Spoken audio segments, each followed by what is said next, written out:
The great hall fell quiet as Tay stepped forward. His 6 blue eyes blinked nervously as 200 different alien species watched him. On the large screens behind him, images showed the smoking ruins of Colony QX7. "We thought they were simple beings," said Tay, his voice shaking. "Our scans showed only basic space travel abilities and simple weapons. We built our colony following Rule 17, a science station with few defenses." Nari, the leader of the council and oldest of the Etheri race, leaned forward on her floating chair. Her skin shimmered with age and wisdom. "Yet you tell us your forces were completely defeated in just 3 days?" she asked. Tay looked down at the floor. "The humans, they came without warning. Their ships appeared suddenly using technology we've never seen before." He pressed a button on his wrist device. A recording played through the chamber. "You have invaded Terra's protected zone. Withdraw immediately." The human voice was calm, but cold. "When our governor tried to explain that we had rights to settle there under council law, they ignored us," Tay continued. "When we sent more messages, they replied only once more before attacking." Tay played the second message. "All of space is Terra's protected zone." Murmurs spread through the chamber. A crystalline being floated forward, its body catching the light in rainbow patterns. This was the records keeper, responsible for all official claims in council space. "Terra? There is no registered claim to that sector," it chimed. "The human homeworld is 30 light-years away from there." "That's exactly what we told them," said Tay. They didn't seem to care. Nari gestured for quiet. "Tell us about the attack." "It was unlike anything we've seen," Tay said, touching his control pad again. New images appeared, sleek black ships with no visible engines, moving in formations that seemed to defy known physics. The screen showed Orion warships being disabled with precise strikes, defense stations going dark. "They took out our communication systems first, then our engines. They didn't try to kill us. They wanted us to leave." An elder council member, with grayscales, spoke up. "How many ships? How large was their fleet?" "Just 7 vessels," Tay replied. The chamber erupted in disbelief. "7 ships against your colony's defense force of 32? Asked a tentacled delegate from the outer rim. "Yes. And they disabled all 32 in less than 6 hours, said Tay. "Without destroying a single one. They towed our ships to the edge of the system and left them there with enough power for life support." Nari's eyes narrowed. "And the colony itself?" Tay swallowed hard. "They landed troops only in key locations. They gave colonists 12 hours to pack essential belongings. Then they transported everyone to the ships." "Did they harm the civilians?" asked Nari. "No. They provided medical care to the injured and food supplies for the journey home. But they made it clear. No one was to return." A military advisor whispered something to Nari, who nodded slowly. "Ambassador Tay, what do we know about human military capabilities? Our records show them as a peaceful species with limited interstellar presence." Tay gestured helplessly. "That's what we thought too. They've only had faster-than-light travel for 60 years. In all previous encounters, they were friendly traders and explorers." The records keeper projected a map of known space. "Humans have established only 7 colonies, all within 20 light-years of their homeworld. They have shown no expansionist tendencies." "Until now," said Tay. Nari stood, her ancient form casting a long shadow across the chamber floor. "We must learn more. Whatever prompted this response must be understood before more conflicts arise." She turned to the full council. "I propose we send a diplomatic mission to Earth immediately.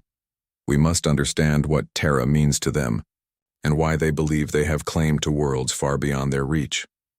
As the council members voted their agreement, Tay added one final thought. "There's something else you should know. When they finished removing our people from the planet, they didn't occupy it themselves." "What did they do?" asked Nari. "They set up small monitoring stations around the planet, then left. Their final message said, 'This world is now under Terran environmental protection. Human settlement applications will not be accepted for this occasion.'" The council chamber fell silent as the implications sank in. These humans weren't conquering for territory. They were following some different plan altogether, one the Galactic Council had never encountered in its 10,000 years of existence. The emergency council meeting began exactly 3 days after Ambassador Tay's report. Director June stood, nervously at the center of the chamber, surrounded by the curious and worried faces of 200 species. "We have gathered all available information on humans," June said, adjusting her data tablet. "It's not as much as we would like." She waved her hand and images appeared around the room, humans of different colors and sizes going about daily activities. They looked so ordinary, so harmless. "Humans have been observed from a distance for 300 years, she continued. "We only made official contact 40 years ago. Until now, all meetings with them have been peaceful. They traded with frontier worlds, shared some basic technology, and showed interest in alien cultures." Counselor Han slammed his large fist on the table. His red skin darkened with anger. "Nothing peaceful about attacking a colony," he shouted. "These primitives have barely left their solar system, yet they claim vast regions of space." June touched her tablet again. New images appeared. The smooth black ships that had disabled the Orion colony's defenses. "This is where things get strange," she said. "These ships use technology we've never seen before. Our scientists can't explain how they move or where their power comes from." "You're saying they've been hiding their true abilities?" asked Nari. "It seems so," said June. "Or perhaps only revealing them when they feel threatened." The ancient Kolath representative, whose species had been traveling the stars before most others had discovered fire, raised a withered tendril. Its translator box hummed. "Director, please explain what Terra means to these humans," it said in a metallic voice. June nodded. "We believe it's their ancient word for Earth, their home planet. But our language experts have noticed something unusual. Humans use this word in a way that suggests it means more than just their world." She showed recordings of human diplomats from previous meetings. In each clip, they referred to Terra or Terran interests when discussing planets far from Earth. "They seem to view Terra as a concept that expands as they explore," June explained. "It's not just territorial, it's almost spiritual to them." "Nonsense," Han interrupted. "They're just using fancy words to justify taking what isn't theirs." An aquatic counselor whose name June couldn't pronounce gurgled through its water. "Mask. Have they claimed other worlds this way?" "Yes and no," said June. "They've established 7 official colonies, but they've also placed monitoring stations on over 30 planets where they've prevented anyone, including themselves, from settling." This caused confused murmurs around the room. Nari raised her hand for silence. "Why would they claim planets they don't intend to use?" she asked. June hesitated. "Based on intercepted communications, they appear to be preserving these worlds, protecting them." "From what?"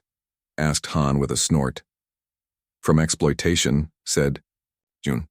"The colonies they've attacked, not just ours, but 3 others in the past 20 years that we've just discovered, were all conducting heavy mining or forest clearing." The chamber grew quiet as June continued. "We've also found that each protected planet has something in common, unique life forms found nowhere else." She showed images of strange plants and creatures from the planets humans had claimed as Terra. "So they believe any world that contains life belongs to them?" asked Nari. "Not exactly," said June. "According to our research, they believe any world where humans could potentially live naturally, with the right air, water, and temperature, falls under what they call Terran protection, whether they plan to live there or not." "That would include thousands of worlds," Han exclaimed, standing up now. "Half the habitable planets in the galaxy." "Yes," June said simply. "That seems to be their view." An uncomfortable silence fell over the chamber. Finally, a small, insect-like delegate spoke up. "Has anyone simply asked them about this directly?" Before June could answer, a council messenger rushed in and whispered to Nari. The Supreme Counselor's eyes widened slightly.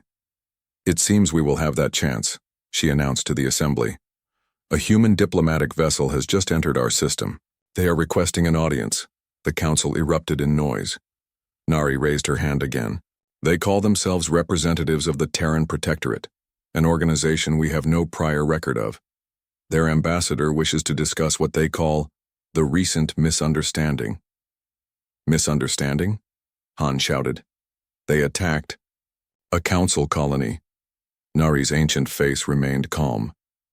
Perhaps we should hear what they have to say. Director June, your research suggests these humans value life forms greatly. Yet they chose not to take any lives in their attack. That is unusual for a species claiming new territory. What if it's a trick? Asked another counselor. What if they're here to attack the council itself? Then we would already be under attack, Nari said simply. A species that can hide its true technology from us for 40 years could have struck at any time. Instead, they're asking to talk. She looked around the chamber. I believe we should listen. Something tells me there is much more to the human question than we understand. Military Coordinator Sung paced in front of the large star map that filled the council chamber's main wall. Red dots blinked across the display, spreading like a disease through previously peaceful sectors. The assembled council members watched, in tense silence. Since the QX-7 incident, human ships have appeared in 17 star systems, Sung said, pointing to the red markers. They've established what they call defensive perimeters around each system. Are they occupying these worlds? Asked Nari from her position at the head of the council table. No, Sung replied, frowning slightly. They're simply guarding them. They've placed small stations in orbit and warning beacons at the system edges. Any ship that crosses these boundaries is immediately intercepted. Have there been casualties? Han demanded. His red skin flushed darker with anger. None, admitted Sung. 3 trading vessels and 1 Centauri exploration team crossed the boundaries. In each case, human ships appeared, disabled their engines temporarily, and escorted them back across the boundary line. A holographic display showed footage from one such encounter. A merchant vessel drifting powerless as 2 sleek black human ships gently pushed it back the way it had come. The humans transmitted the same message in each case. Sung continued.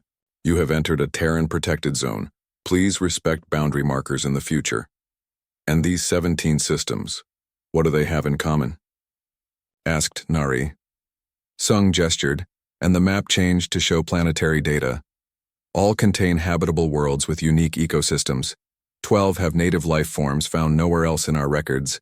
5 have rare mineral or biological resources, which they intend to claim for themselves, growled Han. Actually, Sung said, they've made no attempt to land on these worlds or extract resources. They're simply keeping everyone else away too. Before anyone could respond, a young council aide rushed into the chamber and whispered urgently to Nari. The Supreme Counselor's eyes widened slightly. It seems we have a guest, she announced. The human representative has arrived. The massive doors at the far end of the chamber slid open. A single human female walked in, dressed in a simple gray uniform with no visible weapons or protective gear. She moved with calm confidence, seemingly unconcerned by being surrounded by hundreds of alien beings.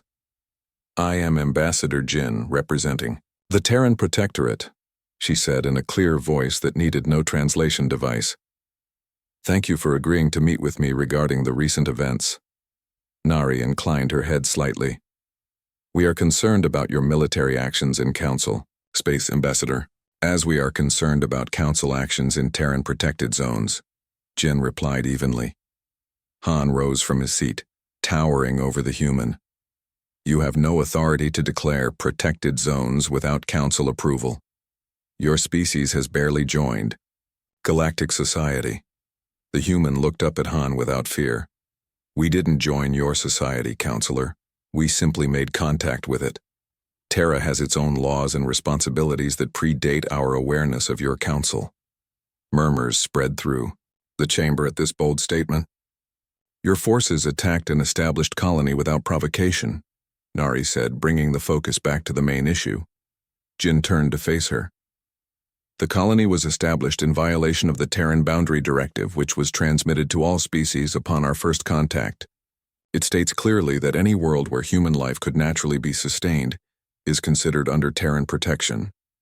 That would include thousands of worlds, Han shouted, echoing what had been said in the previous meeting. Yes, Jin replied, simply. It would. The chamber fell silent at her directness.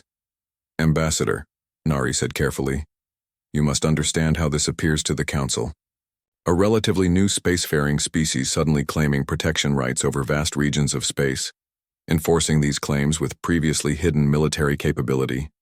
It suggests a carefully planned expansion. Jin shook her head. Not expansion. Supreme Counselor. Protection. From what? Asked an elderly delegate from the back of the room. For the first time, Jin's professional demeanor softened slightly. From the same mistakes we made on our own world. From the damage that comes from seeing planets as resources rather than living systems. She walked to the star map and gestured to the red dots. These worlds have something special. Unique life, balanced ecosystems, evolutionary potential. Your colonization protocols would sacrifice that uniqueness for temporary gain. That is not your decision to make, said Han. We believe it is, Jin replied. Not because we claim ownership, but because someone must speak for worlds that cannot speak for themselves. Sung moved closer to the human, studying her with professional interest. Your ships have technology far beyond what you've shown in previous encounters. You've been hiding your true capabilities. Jin met his gaze steadily. We revealed exactly what was necessary when it became necessary. We hope to integrate peacefully, to share ideas rather than impose them. The colony at QX7 forced our hand. What do you want? Asked Nari directly. An understanding, Jin said. Recognition of Terran protection zones and the principles behind them. In return, we offer to share what we've learned about sustainable development on the worlds where it is possible without ecological damage. And, if we refuse? Han asked, his voice low and threatening. Jin didn't look away. Then we will continue to enforce the boundaries ourselves.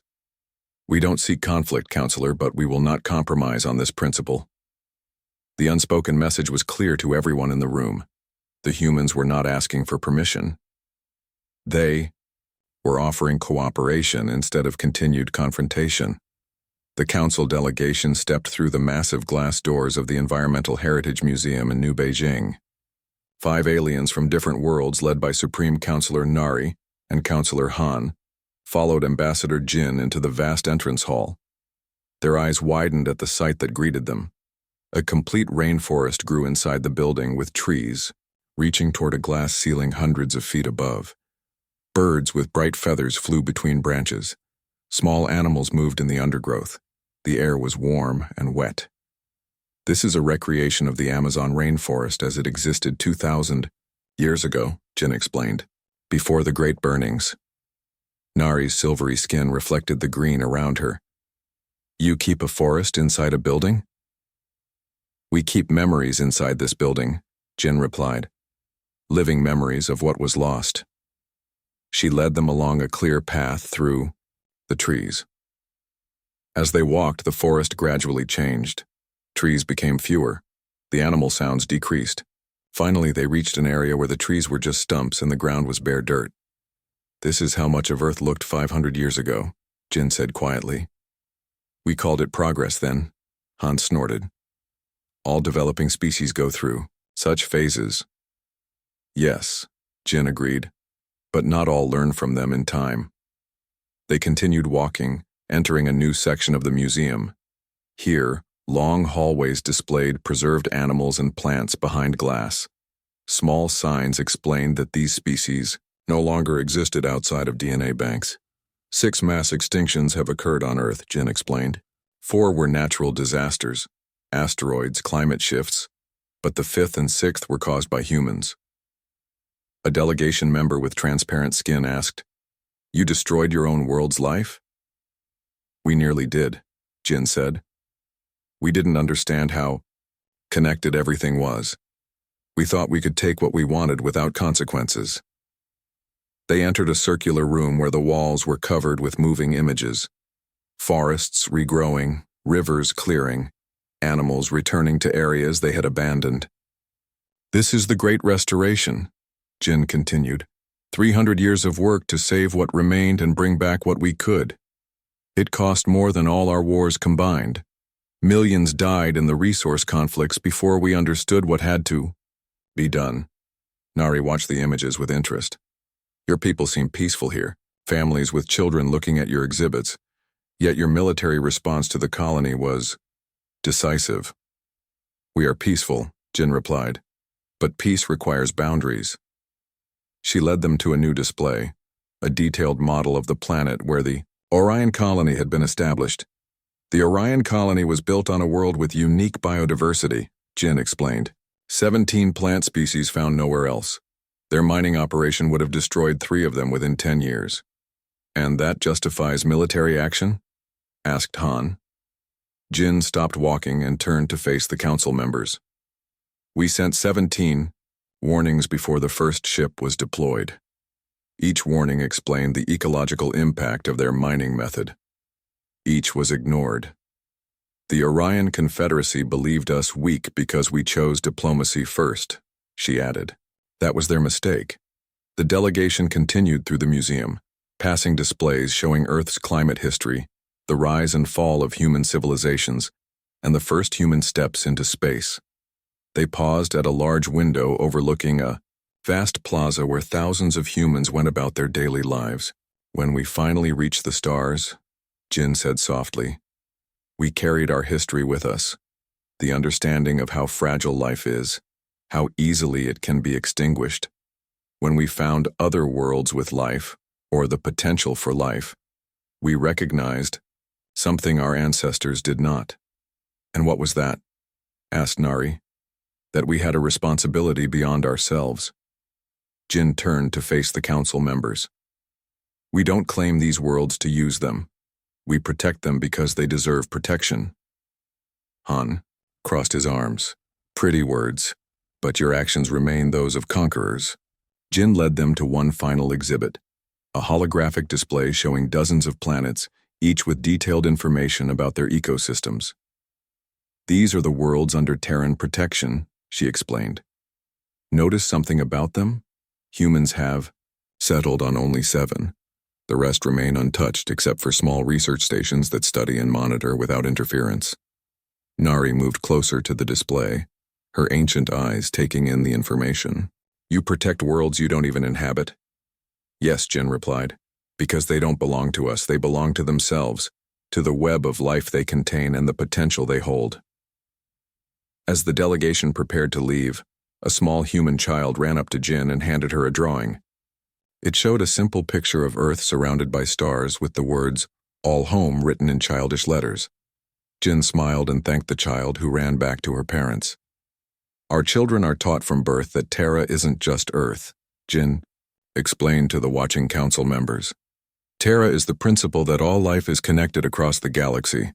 We are its guardians, not its owners." Nari's inner membranes flickered, a sign of deep thought among her species.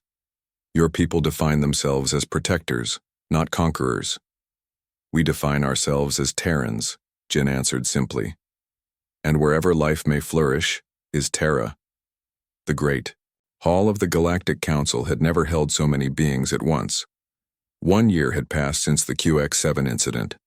Representatives from 194 different species filled the chamber, with billions more watching across thousands of worlds. The room itself had been transformed. Plants from 100 planets grew along the walls. Water features representing different homeworlds bubbled gently. The cold, formal space had become a living symbol of what they had gathered to celebrate. Supreme Counselor Nari and Ambassador Jin stood side by side at the center of the chamber.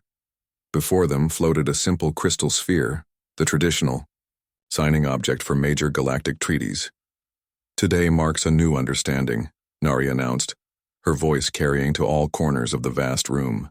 "For thousands of years, the Council has organized worlds by what resources they contain and what strategic value they hold. The Terran perspective challenges us to see worlds first by their ability to support life. Murmurs of agreement rippled through the crowd. Even Councillor Han, who had opposed the negotiations from the beginning, stood solemnly with his delegation. On large screens around the room, the terms of the Terran Accord scrolled for all to see. Worlds capable of supporting life would be protected under shared responsibility. A new interspecies conservation authority would be established. Rules for sustainable development would preserve native species on all worlds. Jin stepped forward. Unlike the simple gray uniform she had worn to earlier meetings, today she wore a blue robe with living plants woven into the fabric, a traditional earth garment for important ceremonies. 1 year ago, our peoples stood at the edge of conflict, she said. Today, we stand at the beginning of cooperation. She touched the crystal sphere, which glowed green at her touch. Humanity emerged from our cradle world believing we were alone. In a vast empty universe, Jin continued. When we discovered we were not alone, we feared what that might mean for our future. That fear nearly led us down a path of isolation and military strength. She looked around at the assembled representatives. Instead, we choose to offer what we learned from our mistakes. Terra is not just Earth. Terra is the idea that life, all life, deserves protection. Today, we no longer need to stand alone in that belief. Nari placed her hand on the sphere as well, and the green glow brightened. One by one, representatives from the major council species came forward to add their touch to the sphere. With each new contact, the light grew stronger.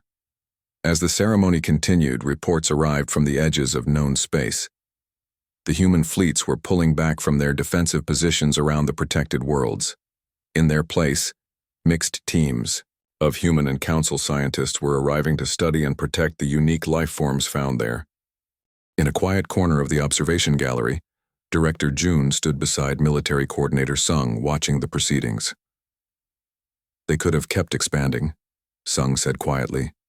Our analysis shows their ships and weapons are far more advanced than our combined forces. Jun nodded slowly. That's what makes this so remarkable. They weren't bluffing about their priorities. They would have fought a galactic war not for land or minerals, but for the principle of conservation. A species that fights for the right of other life to exist, Sung mused. I've never heard of such a thing in all my years of military service. Below them, the signing ceremony was concluding. The crystal sphere now glowed with a light so bright it illuminated the entire chamber. It would be placed in orbit around a star at the galaxy's center, a permanent reminder of the day's agreement. As the formal proceedings ended, the room broke into smaller groups. Beings who had never spoken directly before now found themselves sharing stories of their homeworlds. Council representatives who had argued for centuries over territorial rights now discussed how to protect the worlds they had once sought to claim. Ambassador Jin moved through the crowd, stopping to speak with many different delegates. When she reached Jun and Sung in their corner, she smiled. Your research was very helpful, Director, she said to Jun. Understanding how the Council viewed our actions helped us explain our position better. Jun bowed slightly. May I ask a personal question, Ambassador? Of course, Jin replied. Were humans always this way? This protective of life? Our historical research suggests your species had many wars and environmental disasters. Jin's smile faded slightly. No. We learned this approach the hard way. We nearly destroyed our only home before we understood its value. What changed? Asked Sung. We finally looked up from our own problems long enough to see the bigger picture, Jin said. A species that survives its own self-destructive phase must develop such values, or it perishes by its own hand long before reaching the stars. As Jin moved away to speak with other guests, Sung turned to Jun. Do you think it will work? This grand agreement? Jun watched as a young human child presented a small plant to an ancient Kulath delegate, the oldest species in the council. I believe it must work, she replied. The humans have shown us something important, that our future depends not just on what we take from the universe, but on what we protect within it. Outside the council chamber, beyond the atmosphere of the planet, the first joint human council, conservation vessel prepared to depart for a distant world. Its mission was not to claim or conquer, but to study and preserve. Its name was painted on both sides in the languages of 20 species. Terra Communis, shared Earth.